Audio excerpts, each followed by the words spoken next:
दुनिया में एक से बढ़कर एक क्रिमिनल्स का इतिहास रहा है, लेकिन साउथ अमेरिका के देश कोलंबिया में एक क्रिमिनल ऐसा भी हुआ जो केवल खूंखार और ताकतवर ही नहीं बल्कि दुनिया का 7वां सबसे अमीर इंसान भी था। कोकेन की दुनिया का ये बेताज बादशाह लेट 1980s में $25 बिलियन का मालिक था।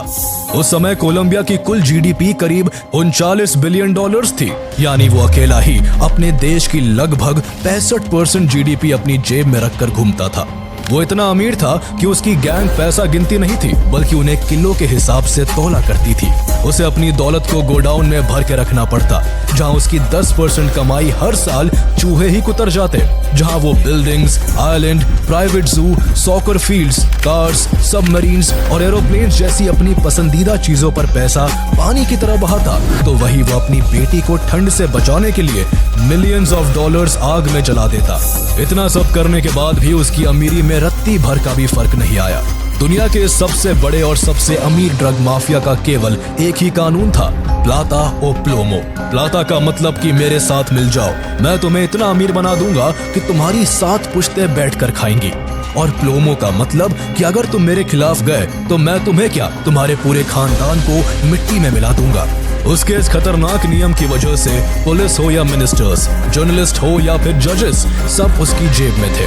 जो भी उसके खिलाफ गया उसने उसको मौत की नींद सुला दिया।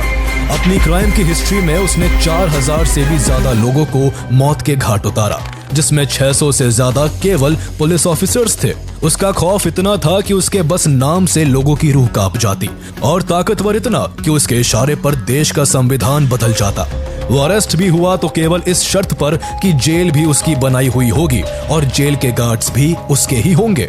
ऐसे कई रोमांचक पहलुओं को समेटे हुए ये कहानी है दुनिया के सबसे बड़े और सबसे अमीर ड्रग लॉर्ड पाब्लो एस्कोबार की, जिसने क्राइम की दुनिया में ऐसा डंका बजाया कि उसके मरने के 20 से ज्यादा साल बाद भी उसके जैसा कोई दूसरा नहीं हो सका।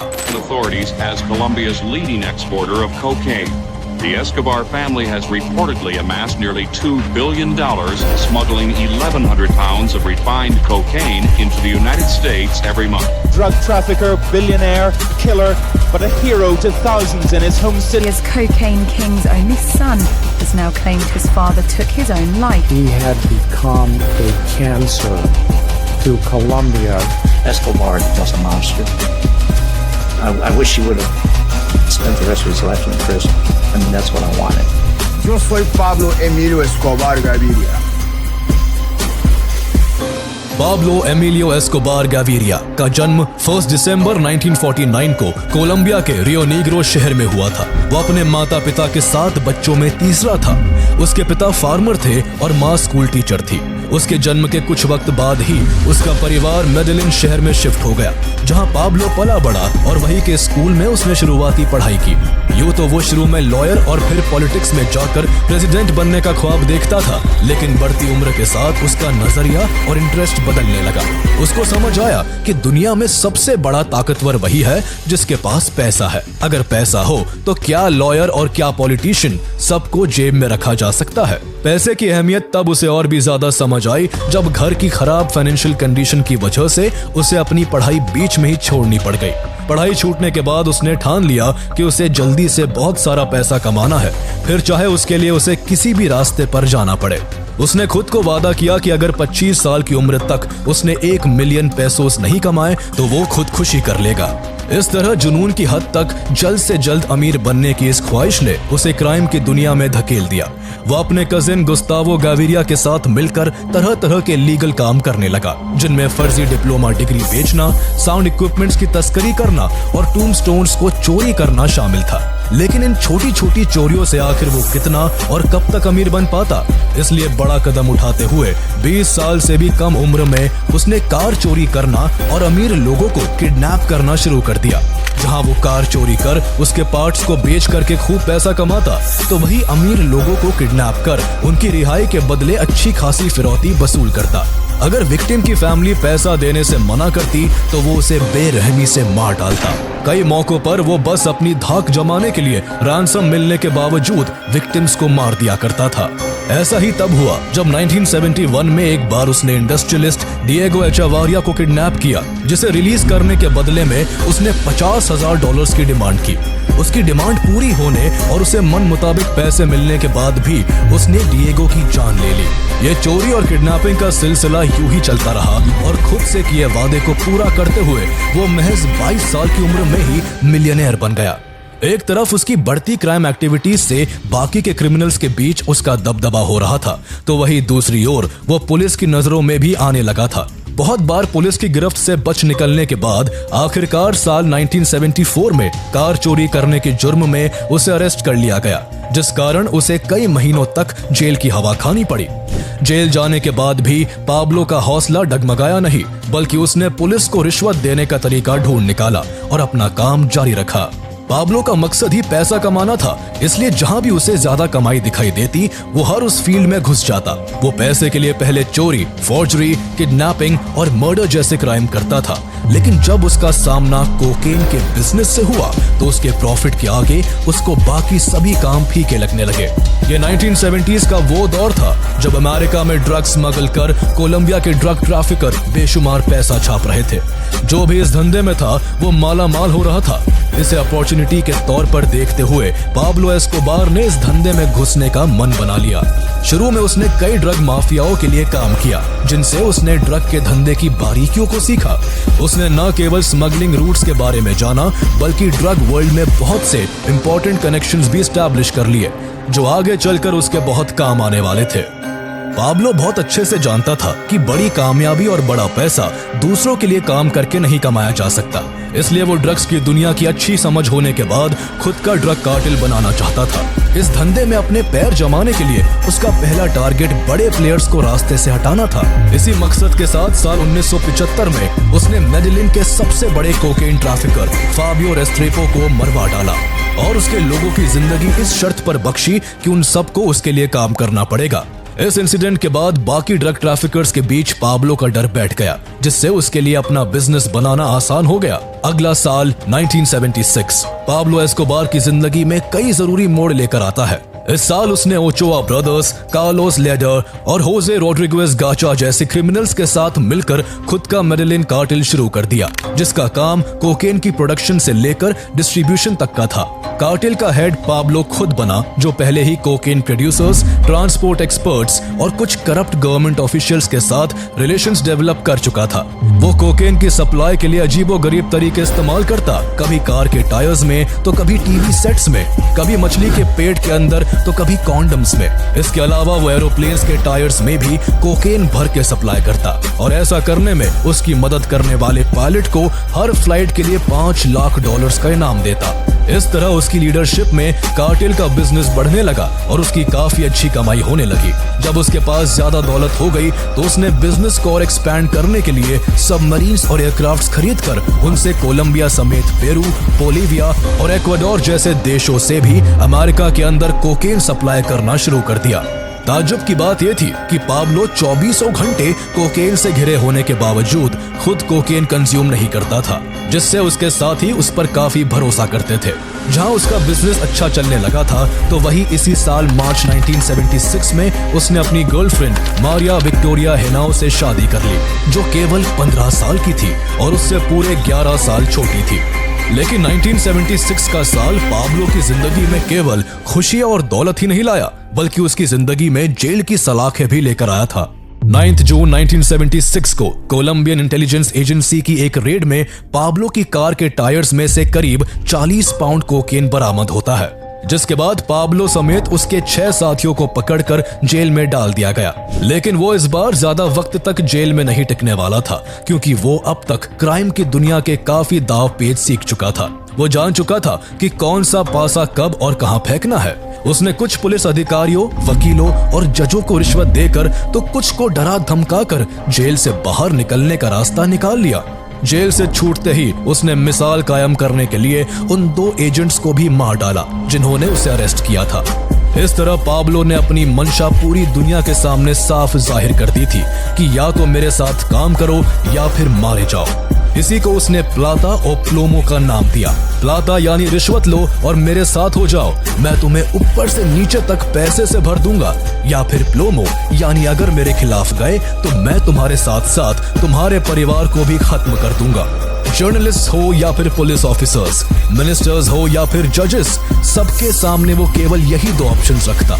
उसके इस खतरनाक नियम का असर ये हुआ कि लोग उससे डर कर घूस लेने लगे और उसका धंधा दिन दुनी रात चौगुनी तरक्की करने लगा। जब व्यापार बढ़ने लगा तो दौलत भी बेशुमार बढ़ने लगी। पाब्लो उस दौलत से और भी ज्यादा दौलत कमाने के रास्ते खोजने लगा। उसके कार्टेल ने बहामास के नॉर्मन्स के आइलैंड पर काफी जमीन खरीदी, साथ ही वहाँ 1 किलोमीटर का एयर स्ट्रिप, कई एयरक्राफ्ट्स, एक हार्बर, कुछ बोट्स और मकान खरीदे। वहाँ कोकेन को स्टोर करने के लिए एक रेफ्रिजरेटेड वेयरहाउस भी बनवाया गया, जिसके बाद ये आइलैंड पाब्लो के मेडेलिन कार्टेल का सेंट्रल स्मगलिंग रूट बन गया। ये जगह बहुत सोच समझकर चुनी गई थी, क्योंकि यहाँ से अमेरिका के फ्लोरिडा का तट कोलंबिया के कंपैरिजन में काफी पास था, जिस कारण यहाँ से और भी तेजी और आसानी के साथ कोकेन अमेरिका के अंदर भेजा जा सकता था। साथ ही उसने कोलंबिया के कई ड्रग कार्टेल्स के साथ इस ऑफर के साथ टाई अप किया कि अगर वो अपने ड्रग्स को उसके थ्रू सप्लाई करेंगे तो पुलिस के पकड़े जाने या फिर कोई भी लॉस होने पर पाब्लो उनका पूरा भुगतान करेगा। इस तरह अदर कार्टेल्स भी उसके थ्रू ड्रग सप्लाई करवाने लगे, जिसके लिए पाब्लो उनके प्रॉफिट का एक बड़ा कट चार्ज करता। पाब्लो की स्ट्रेटेजी काम कर रही थी। पलक झपकते ही वो इंटरनेशनल ड्रग ट्रेड का मेजर प्लेयर बन चुका था। जहां अमेरिका के अंदर 80% कोकेन उसके द्वारा एक्सपोर्ट किया जा रहा था, तो वहीं वो अमेरिका के अलावा Mexico, Puerto Rico, the Dominican Republic, Venezuela और स्पेन के कोकेन ट्रेड का भी लार्जेस्ट पोर्शन कैप्चर कर चुका था। इस खतरनाक एक्सपेंशन का रिजल्ट ये हुआ कि वो कोकेन से हर हफ्ते $420 मिलियन कमाने लगा, जिस कारण पूरी दुनिया में उसे द किंग ऑफ कोकेन कहा जाने लगा। पाब्लो की किस्मत के सितारे बुलंदी पर थे। वो अपने ख्वाबों की जिंदगी जी रहा था। उसके पास पैसा इतना हो चुका था कि उन्हें बांधने के लिए हर महीने $2,500 केवल रबर बैंड पर खर्च करने पड़ते। गिनने में कई दिन लग जाते, इसलिए तोल कर उनका हिसाब रखा जाता और गोडाउन में भर दिया जाता। हर साल करीब $2 बिलियन चूहे कुतर जाते या फिर गल सड़ जाते। कमाई बेतहाशा थी तो पाब्लो के खर्चे भी कुछ कम नहीं थे। वो कई private planes, helicopters, cars, buildings और बंगलोज का मालिक बन चुका था। उसने सबसे ज्यादा खर्चा मेडेलिन में ही एक घर को बनाने में किया, जिसे उसने हैसिएंदा नेपोलिस का नाम दिया। उसने एक घर 7,000 एकड़ में बनवाया, जिसकी केवल जमीन ही $63 मिलियन की थी। उस आलीशान घर में उसने अपने पर्सनल एयरपोर्ट और हेलीपोर्ट बनवाए। साथ ही उसने कई artificial lakes, 6 swimming pools, soccer fields, dinosaur statue, bull fighting arena और टेनिस कोर्ट समेत एक पर्सनल जू भी बनवाया। पाब्लो एस्कोबार के जू में elephants, lions, rhinoceros, gazelles, zebras, hippos, camels और ऑस्ट्रिचेस समेत 200 तरह के जानवर थे, जिनमें से कुछ तो कोलंबिया के अंदर पाए भी नहीं जाते थे। इसलिए उन्हें उसने बाहर के देशों से अपने प्लेन्स के जरिए स्मगल करवाया था। पैसे की वजह से दुनिया पाब्लो की मुट्ठी में थी। वो जो चाहता उसे वो एक इशारे पर मिल जाता। उसने तब तक इतनी दौलत कमा ली थी कि वो क्या, उसकी आने वाली कई पीढ़ियां भी अगर कोई काम ना करती तो भी उनका गुजारा उसके कमाए हुए पैसों से हो जाता। लेकिन दौलत और ताकत का ऐसा नशा उसके सर चढ़ चुका था कि इतना सब भी उसको कम लगता था। उसने और भी ताकतवर बनने के लिए अपने बचपन के सपने को पूरा कर पॉलिटिशियन बनने का फैसला किया। उसकी रणनीति थी कि अगर वो बड़ा पॉलिटिशियन बन जाता है तो वो जिंदगी भर कानून से बचा रहेगा। इसी मकसद के साथ उसने पब्लिक वेलफेयर के काम करने शुरू कर दिए। उसने गरीबों के लिए मकान, हॉस्पिटल्स, स्कूल्स, चर्चेस, पार्क्स और स्टेडियम्स बनवाए, जिससे उसे पब्लिक पसंद करने लगी और उसकी पर्सनालिटी लोगों के बीच एक रॉबिन हुड की बन गई। बढ़ती पॉपुलैरिटी के बीच पाब्लो एस्कोबार ने कोलंबिया की पार्लियामेंट सीट के लिए कैंपेन शुरू किया और कुछ ही वक्त बाद नवंबर 1982 में उसे जायरो ओर्टेगा के सब्स्टिट्यूट के तौर पर चुन लिया गया। पाब्लो अब कोलंबियन पार्लियामेंट का मेंबर बन चुका था। दुनिया हैरान थी कि कोलंबिया का सबसे बड़ा क्रिमिनल ही देश की सत्ता में बैठा है। हद तो तब हो गई जब एक बार स्पेन में उसे कोलंबियन गवर्नमेंट का ऑफिशियल रिप्रेजेंटेटिव बनाकर भेजा गया। ये बात किसी के लिए भी हजम कर पाना मुश्किल था, क्योंकि स्पेन के अंदर सबसे ज्यादा ड्रग सप्लाई करने वाला पाब्लो एस्कोबार ही था। उसने इस तरह पॉलिटिक्स में आकर खुद को और भी पावरफुल बना लिया था। उसके कार्टेल का बिजनेस अब और भी स्मूथली चलने लगा था, जो अब केवल यूएस का ही नहीं पूरी दुनिया के कोकेन ट्रेड का 80% मार्केट कैप्चर कर चुका था। उसका अब सपना था कि वो अपने पॉलिटिकल करियर को इतना बड़ा कर ले कि वो देश का प्रेसिडेंट बन जाए। लेकिन इतने बड़े क्रिमिनल रिकॉर्ड के साथ प्रेसिडेंट बनना तो दूर, वो अपनी पार्लियामेंट सीट तक भी नहीं बचा पाया। जल्द ही ऑपोजिशन पार्टी के लोग उसके क्राइम्स की पोल खोलने लगे और उसे खुलेआम क्वेश्चन किया जाने लगा। उसके पॉलिटिकल करियर को भारी झटका तब लगा जब जस्टिस मिनिस्टर रॉड्रिगो लारा बोनीला ने उसका पूरा कच्चा चिट्ठा खोलकर उसके खिलाफ इन्वेस्टिगेशन शुरू कर दी। इन्वेस्टिगेशन में उसके पुराने केसेस खोले गए, साथ ही ड्रग्स की कमाई से खरीदी गई उसकी प्रॉपर्टीज और प्लेन्स को भी सीज करने का ऑर्डर दे दिया गया। रही सही कसर तब पूरी हो गई जब एल एस्पेक्टाडोर नाम के अखबार ने इन सारी चीजों के बारे में छापकर पाब्लो की पूरी सच्चाई को दुनिया के सामने उजागर कर दिया। यूं तो हर कोई उसके धंधे से वाकिफ था, लेकिन उसके डर, ताकत और रिश्वत की वजह से सब जानकर भी अनजान बने रहते थे। लेकिन देश के एक बड़े पद पर होने की वजह से उसके कामों को आखिर कब तक नजरअंदाज किया जा सकता था। सत्ता के लालच में कहीं वो दौलत भी ना गवा बैठे, इसलिए पाब्लो एस्कोबार ने जनवरी 1984 में अपनी सीट से रिजाइन कर पॉलिटिक्स से रिटायरमेंट ले लिया। लेकिन बदले की आग में उसने जस्टिस मिनिस्टर रॉड्रिगो लारा बोनीला और एल एस्पेक्टाडोर न्यूज़पेपर के एडिटर को बेरहमी से मार डाला। पाब्लो एस्कोबार के बढ़ते क्राइम्स अब कोलंबियन गवर्नमेंट को काफी परेशान करने लगे थे, इसलिए उसके खिलाफ अरेस्ट वारंट जारी कर दिया गया, जिससे उसे छुप कर रहने को मजबूर होना पड़ा। गवर्नमेंट को ड्रग स्मगलर्स के खिलाफ सख्ती न बरतने के लिए बदनामी सहनी पड़ रही थी, इसलिए कोलंबियन गवर्नमेंट ने यूएस के साथ एक्सट्रेडिशन एग्रीमेंट भी साइन किया, जिसके तहत पाब्लो जैसे ड्रग ट्रैफिकर्स को पकड़कर अमेरिका को सौंप देना था। पाब्लो क्योंकि अमेरिका में 80% कोकेन स्मगल करने के लिए जिम्मेदार था, इसलिए अमेरिका उसे पकड़कर अपनी जेल में कैद करके रखना चाहता था। वहीं पाब्लो एस्कोबार भी केवल अमेरिका के पकड़े जाने से ही खौफ खाता था। उसे पता था कि वो यहाँ कोलंबिया में जब चाहे तब आजाद हो सकता है, लेकिन अगर एक बार वो अमेरिका के हाथों में आ गया तो कभी नहीं छूट पाएगा।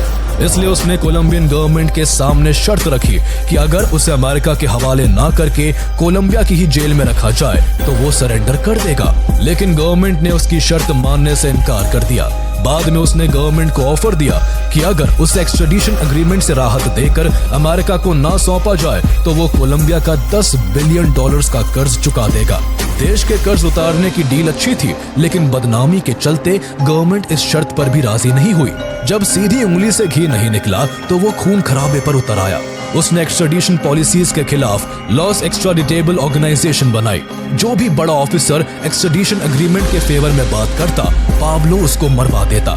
इसके अलावा उसने M19 नाम से मशहूर लेफ्ट विंग गुरिल्लास को फंडिंग की, जिन्होंने नवंबर 1985 में कोलंबियन सुप्रीम कोर्ट पर अटैक कर करीब आधे टॉप जजेस की जान ले ली। सुप्रीम कोर्ट को तहस नहस कर दिया गया और एक्सट्रेडिशन एग्रीमेंट समेत हजारों डॉक्यूमेंट्स जलाकर खाक कर दिए गए। इस तरह पाब्लो ने अपने ही देश के खिलाफ जंग छेड़ दी थी, लेकिन इतना सब करने के बाद भी उसकी मुसीबतें कम नहीं हुई। जहां वर्जिलियो बार्को वारगास ने देश का नया प्रेसिडेंट बनते ही यूएस के साथ फिर से एक्सट्रेडिशन ट्रीटी साइन कर दी, तो वही यूएस एजेंसीज की मदद से कोलंबियन फोर्सेस उसके ठिकानों पर रेड कर उसके कोकेन स्टोरेज को जब्त करने लगी। उसको हर तरफ से घिरता देख उसके राइवल काली कार्टेल ने भी उसे टारगेट करना शुरू कर दिया। इस तरह पाब्लो एस्कोबार के पीछे कोलंबियन गवर्नमेंट, अमेरिकन गवर्नमेंट और अब काली कार्टेल था, जिसने न केवल उसके कई मेंबर्स को मार गिराया, बल्कि उसकी बीवी बच्चों को निशाना बनाते हुए उसकी बिल्डिंग के जस्ट सामने 70 किलो का डायनामाइट एक्सप्लोड कर दिया। पाब्लो ने बदले में काली कार्टेल्स के कई मेंबर्स को मौत के घाट उतार दिया और फिर उस कार्टेल के ओनर की दर्जनों प्रॉपर्टीज को बॉम्ब ब्लास्ट करके मिट्टी में मिला दिया। दोनों तरफ से होते नुकसान को देख ये कार्टेल वॉर तो रुक गई, लेकिन अभी भी अमेरिका के नाम की तलवार उसके सर पर मंडरा रही थी। वक्त बदलता गया, लेकिन ना तो एक्सट्रेडिशन एग्रीमेंट रिजेक्ट हुआ, ना ही पाब्लो की बर्बरता रुकी, और इस तरह साल 1989 आ गया। ये साल दुनिया के लिए चौंकाने वाले आंकड़े लेकर आया था, जहां एक आंकड़ा पाब्लो एस्कोबार की नेटवर्थ का था जो करीब $25 बिलियन थी, और इस हिसाब से वो पूरी दुनिया का 7th रिचेस्ट पर्सन था। तो वही एक आंकड़ा पाब्लो द्वारा किए जा रहे मर्डर्स का था, जिसका असल में कोई भी एक्यूरेट नंबर नहीं था। बस सबको इतना पता था कि वो न केवल अपनी अमीरी की ऊंचाई पर है, बल्कि अपनी खूनी खेल में भी पीक पर पहुंच चुका है। उस साल उसके कार्टेल ने बोगोटा, मेडेलिन, काली, बुकारामांगा, कार्टेजिना, बारेंक्विला और पेरेरा जैसे शहरों में 100 से भी ज्यादा बॉम्ब ब्लास्ट किए, जिसमें सैकड़ों लोग मारे गए। किसी की भी जान लेना अब उसके लिए जरूरत नहीं, बल्कि उसकी आदत बन चुकी थी। वो जब चाहे जिसको चाहे मरवा सकता था। उसने civilians, rivals, police officers, journalist, ministers और जजेस किसी को नहीं बख्शा। वही अब उसके निशाने पर देश के नए प्रेसिडेंट बनने वाले लीडर्स भी थे। जहां अगस्त 1989 में उसने प्रेसिडेंट के सबसे बड़े दावेदार लुइस कार्लोस गैलान को मरवा डाला, तो वही नवंबर 1989 में प्रेसिडेंट पद के दूसरे मेन कैंडिडेट सीजर गैविरिया को मारने के लिए एवियांका फ्लाइट 203 को बॉम्ब से उड़वा दिया, जिसमें 100 से भी ज्यादा मासूम लोग मारे गए। किस्मत से सीजर गैविरिया से ये फ्लाइट मिस हो गई थी, जिस वजह से वो बच गए और देश के अगले राष्ट्रपति बन गए। इसके बाद कोलंबियन फोर्सेस और पाब्लो के बीच खून का खेल कई महीनों तक लगातार चलता रहा, जहां पाब्लो ज्यादा से ज्यादा पुलिस ऑफिसर्स को मारने के लिए गैंगस्टर्स को भारी भरकम इनाम देता था, तो वही कोलंबियन फोर्सेस ने भी उसके क्राइम में इन्वॉल्व उसके cousin and right hand Gustavo Gaviria, brother in law Fabio Henao और उसके कार्टेल के second in command Rodriguez Gacha समेत उसके कई करीबी साथियों को मौत की नींद सुला दिया था। साथ ही उसके सैकड़ों साथी अरेस्ट कर लिए गए थे। इस लगातार चलती खूनी हलचल पर ब्रेक तब लगा जब 1991 में कोलंबियन अथॉरिटीज ने पाब्लो के मन का फैसला सुनाते हुए कोलंबियन क्रिमिनल्स को अमेरिका के हवाले करने का कानून निरस्त कर दिया। इस कानून के बदलने के पीछे पाब्लो एस्कोबार का ही हाथ माना जाता है, लेकिन वो बस इतने भर से मानने वाला नहीं था। वो अपने टेररिज्म के दम पर सरकार से और भी ज्यादा छूट चाहता था। इसलिए उसने जून 1991 में इस शर्त पर खुद को सरेंडर किया कि वो खुद की बनाई हुई जेल में रहेगा और उस जेल की सिक्योरिटी के लिए गार्ड्स भी उसी के होंगे। साथ ही उसने ये शर्त भी रखी कि जेल के 12 मील के दायरे में कोलंबियन पुलिस मौजूद नहीं होनी चाहिए। उसकी तरफ से किए जा रहे लगातार बॉम्ब ब्लास्ट और मर्डर्स को देखते हुए कोलंबियन गवर्नमेंट को उसकी इस शर्त को भी मजबूरन मानना पड़ा। यह इतिहास में पहली बार था जब किसी क्रिमिनल को इतनी सहूलियत दी गई कि वो अपनी बनाई हुई जेल में रह सके। पाब्लो एस्कोबार ने अपनी दबंगाई से ये करिश्मा कर दिखाया था। उसने अपने लिए ला कैथेड्रल नाम का एक आलीशान प्रिजन बनवाया, जिसके कमरे किसी 5 स्टार होटल से कम नहीं थे। वेल डेकोरेटेड कमरों में बड़े बड़े bed, TV sets, music players, imported furniture, personal library और कारपेटेड फ्लोर्स थे। साथ ही जेल में पूल रूम्स, बार और सॉकर फील्ड भी मौजूद था, जहां उससे मिलने बड़े बड़े सेलिब्रिटीज, सॉकर प्लेयर्स और ब्यूटी क्वींस आती। इन सभी फैसिलिटीज के बीच वो न केवल ऐशो आराम की जिंदगी जी रहा था, बल्कि उसकी बिजनेस मीटिंग्स भी बिना किसी रुकावट के चल रही थी। उसकी लीडरशिप में केवल अमेरिका के ही अंदर हर दिन 15 टन कोकेन सप्लाई हो रहा था, जिससे वो बेतहाशा कमाई कर रहा था। इस तरह पाब्लो एस्कोबार केवल नाम के लिए जेल में था। उसके वहां रहने से न तो उसकी दिनचर्या बदली थी और न ही उसके इलीगल बिजनेस पर कोई असर पड़ा था। कई महीनों तक वो इसी तरह मजे से अपनी बनाई हुई जेल में रहा, लेकिन एक दिन जब उसने अपने कार्टेल के 2 मेंबर्स को टॉर्चर कर बुरी तरह मार डाला, तो गवर्नमेंट की चिंताएं फिर से बढ़ने लगी। सरकार को समझ आ चुका था कि पाब्लो के उस जेल में रहने से ना तो उसके कोकेन का धंधा कम होगा और ना उसकी ब्रुटैलिटी कम होगी। इसलिए उसको किसी टाइट सिक्योरिटी में रखने का फैसला किया गया। उसे पकड़ने के लिए 22 जुलाई 1992 को कोलंबियन फोर्सेस ने ला कैथेड्रल प्रिजन पर दस्तक दी, लेकिन तब तक बहुत देर हो चुकी थी। पाब्लो एस्कोबार को अपने सोर्सेस के जरिए गवर्नमेंट का प्लान पहले ही पता चल गया था और वो कोलंबियन फोर्सेस के आने से पहले ही फरार हो चुका था। उसका जेल से भागना कोलंबियन अथॉरिटीज के लिए बेहद शर्मनाक था। अमेरिका इस लापरवाही के लिए उन्हें फटकार रहा था। अमेरिकन गवर्नमेंट जल्द से जल्द अपने देश में बढ़ते ड्रग सप्लाई को रोकना चाहती थी, जिसके लिए कोकेन किंग पाब्लो एस्कोबार का पकड़ा जाना सबसे जरूरी था। इसलिए स्ट्रिक्ट एक्शंस लेते हुए कोलंबियन पुलिस और आर्मी के साथ अमेरिका की ड्रग एनफोर्समेंट एजेंसी DEA ने मिलकर पाब्लो एस्कोबार को पकड़ने के लिए सर्च ब्लॉक नाम की ऑपरेशन यूनिट तैयार की। साथ ही उससे जुड़ी कोई भी इंपॉर्टेंट इंफॉर्मेशन देने वाले के लिए 2.7 बिलियन कोलंबियन पेसोस का रिवॉर्ड डिक्लेयर कर दिया गया। पाब्लो एस्कोबार अपने राज में दुश्मनी के इतने बीज बो चुका था कि अब उसके लिए ज्यादा दिनों तक बच पाना मुश्किल था। जहां कोलंबियन एंड अमेरिकन गवर्नमेंट उसके पीछे हाथ धोकर पड़ी हुई थी, तो वही उसे खत्म करने के लिए लॉस पेपेस नाम का एक पैरामिलिट्री ग्रुप भी खड़ा हो चुका था। ये ग्रुप पाब्लो के राइवल्स और एनिमीज का था, जिनको उन फैमिली मेंबर्स का भी सपोर्ट था जिनके किसी अपने को पाब्लो ने मार डाला था। उसने अपनी जिंदगी में 4000 से भी ज्यादा लोगों की जान ली थी, जिनमें सैकड़ों पुलिस वाले थे। इसी से अंदाजा लगाया जा सकता है कि उसके अगेंस्ट में इस ग्रुप को कितने हजारों लोगों का सपोर्ट होगा। देखते ही देखते दौलत और शोहरत के शिखर पर बैठा हुआ पाब्लो एस्कोबार सबका दुश्मन बन चुका था।